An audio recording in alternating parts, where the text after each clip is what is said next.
Bonjour les créatrices! Alors pour celles qui ne me connaissent pas encore, je suis Serena, la fondatrice du blog femmecreatrices.com. Lors de la vidéo précédente, nous avons vu comment identifier vos talents et je vous avais demandé de faire un petit exercice et j'espère que vous l'avez fait. Si vous ne l'avez pas encore fait cette semaine, c'est l'occasion de s'y mettre ou de le conclure. Et pour être dans la continuité, la suite logique des choses, aujourd'hui on va parler des défauts. Oi!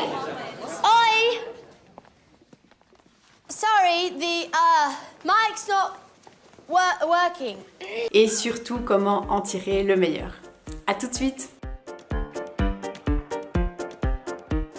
Lors d'un entretien d'embauche, les questions qui reviennent fréquemment, c'est quelles sont vos qualités, quels sont vos défauts. Et un jour, ma maman m'a raconté cette expérience-là qui s'était déroulée pour elle. Bonjour maman! Et ça s'était passé plus ou moins comme ceci. Alors pouvez-vous me citer quelques-unes de vos qualités? Alors je suis très créative, j'accorde pas mal d'importance aux petits détails et je suis assez curieuse de tout. Très bien, et quels sont vos défauts? Je suis créative, j'accorde beaucoup d'importance aux détails et je suis curieuse. Donc voilà, vous avez un petit peu compris le dilemme et on en vient du coup à la définition de ce qu'est un défaut. Alors il y a une définition que je trouve géniale, c'est donc le défaut est une compétence naturelle utilisée dans un contexte inadapté. Ça rejoint ce qu'a dit Einstein, donc tout le monde est un génie, mais si vous jugez un poisson par sa capacité à grimper à un arbre, il passera toute sa vie à croire qu'il est stupide.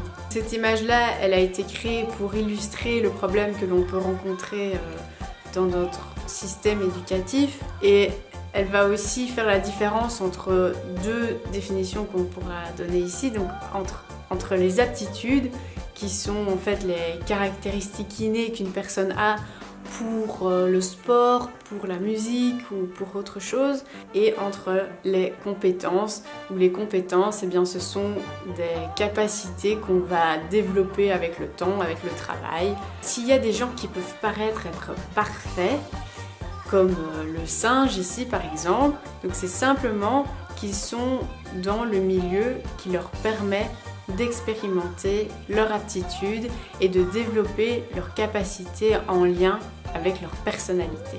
Donc si vous pensez avoir un vilain défaut, c'est peut-être juste que vous exprimez une compétence naturelle que vous avez, mais dans un contexte inadapté.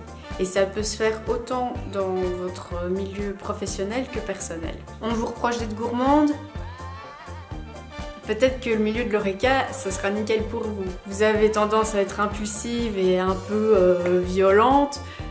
Peut-être que vous excellerez dans des sports plus compétitifs et intensifs. Vous arrêtez pas de parler, alors faites des vidéos ou du théâtre. Donc je vous souhaite vraiment de trouver le contexte dans lequel vous pourrez exceller votre défaut. Et pour ça, c'est vrai que lancer un projet créatif, c'est un bon terrain parce que c'est vous qui allez décider ce que vous allez mettre en valeur chez vous. Et si vous êtes complexé par un défaut, moi, la seule chose que je peux vous dire, c'est justement foncer dedans parce que c'est une compétence. Vous avez une compétence bien à vous et il suffit juste de, manœuvrer un petit peu la chose pour créer quelque chose d'unique en vous. Donc surtout, si vous avez un défaut, vous ne le bâclez pas, vous ne le cachez pas, vous l'utilisez. C'est ce qui nous amène à la deuxième partie de cette vidéo où on va non seulement donc trouver le contexte pour insérer notre défaut de façon plus confortable pour nous, mais on va aussi utiliser ce défaut-là pour notre propre développement et celui des autres. À ce propos, j'ai reçu un super commentaire de Virginie qui nous dit « J'ai plein de défauts et je m'en sers ». Vous l'aurez compris, moi je trouve ça juste génial parce qu'on passe directement à un autre level.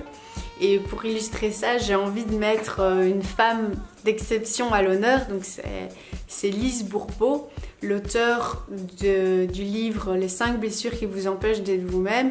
vendu à 4,5 millions d'exemplaires.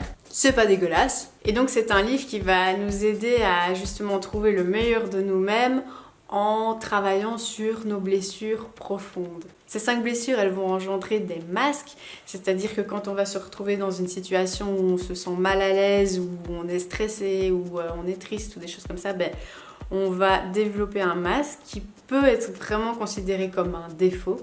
Et donc ces défauts-là, ça peut être contrôlant, ça peut être fuyant, ça peut être dépendant de quelqu'un ou être rigide, être perfectionniste. Lise Bourbeau, lors d'une interview, donc nous dit voilà, toute cette analyse-là, toutes les conférences que je fais, les livres que j'ai écrits, ça aide effectivement les autres à travailler sur leurs blessures et sur leurs masques, mais de base, ça l'aide elle-même en fait à développer sa compassion donc, pour sa blessure et à arrondir un peu les angles de son défaut qui est rigide, perfectionniste, lié à sa blessure d'injustice. Donc ici on a un exemple extraordinaire de femme qui s'est vraiment basée carrément sur son défaut pour pouvoir analyser les défauts universels et en quoi ils sont liés et proposer vraiment une méthode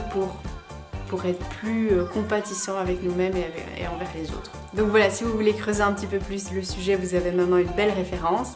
C'est tout pour aujourd'hui les créatrices. Alors ci-dessous, vous trouverez le lien vers mon blog ainsi que mes réseaux sociaux. Pour celles qui ne l'ont pas encore découvert, il y a 2 tutoriels vidéo gratuits offerts par le blog pour valoriser votre créativité de façon professionnelle ou personnelle. Donc voilà, le lien se situe ici en dessous dans la barre de description. N'oubliez pas de vous abonner à la chaîne en cliquant sur le bouton rouge. Ah oui, et si vous n'avez pas encore vu la vidéo sur les talents, elle est ici. Je vous dis à mardi midi prochain pour la nouvelle vidéo et d'ici là, portez-vous bien les créatrices.